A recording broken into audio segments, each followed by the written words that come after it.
La capitale sud-coréenne recèle d'un nouveau trésor. Séoul abrite depuis peu la plus grande île flottante artificielle jamais construite.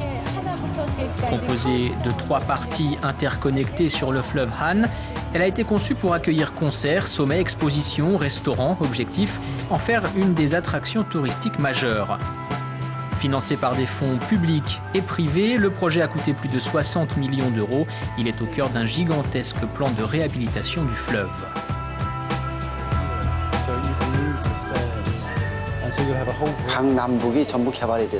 Des zones résidentielles ont été aménagées sur les parties nord et sud du fleuve. Il n'y avait que le fleuve à regarder dans cette zone. Mais avec l'île flottante, on peut réellement l'utiliser afin de développer une nouvelle zone culturelle.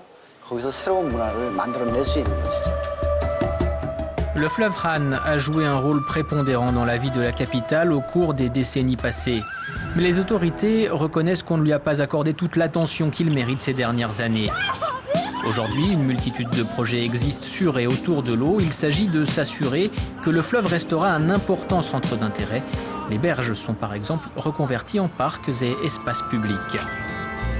Des tables à dessin des architectes à l'inauguration, il aura fallu des mois de travail. Principal défi, faire flotter les 3 énormes structures à l'aide uniquement de bouées géantes et d'amarres. Autre nécessité, que le projet soit aussi écologique que possible.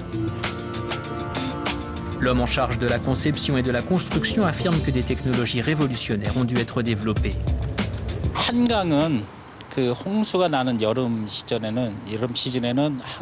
Le fleuve Han atteint 16 mètres pendant les crues estivales, quand le niveau d'eau monte.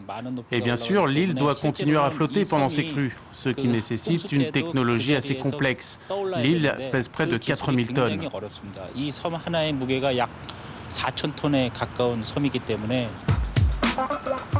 Un système proche du GPS est supposé garantir la stabilité des différentes parties de l'île. La moindre détection de déplacement déclenche immédiatement un système de correction automatique.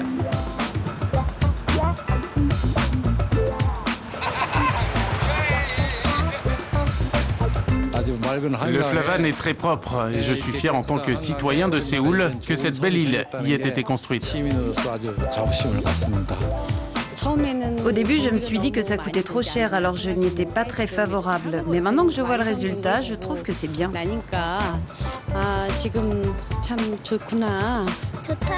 C'est beau. Pourquoi? C'est comme une île qui flotte dans le ciel, c'est extraordinaire.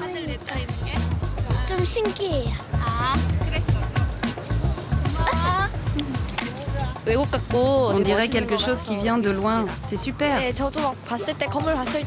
Moi aussi, je la trouve moderne et magnifique à contempler. Et c'est encore mieux de la voir en vrai.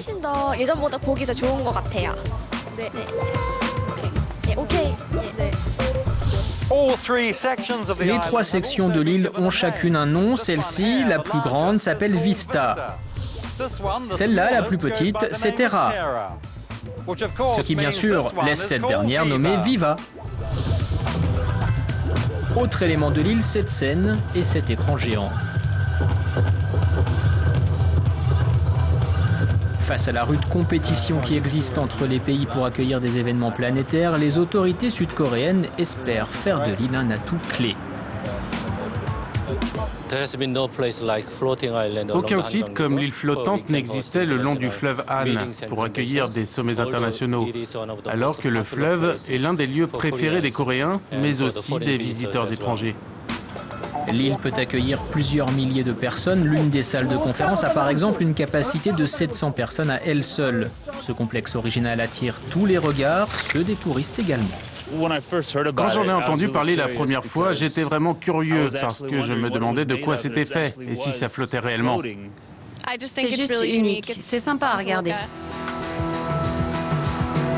Et c'est encore plus sympa à regarder à la tombée du jour quand les lumières viennent danser sur les façades des bâtiments.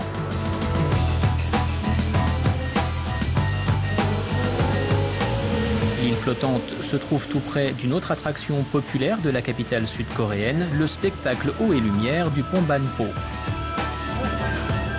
L'inauguration a déjà eu lieu, mais quelques travaux de finition restent à réaliser.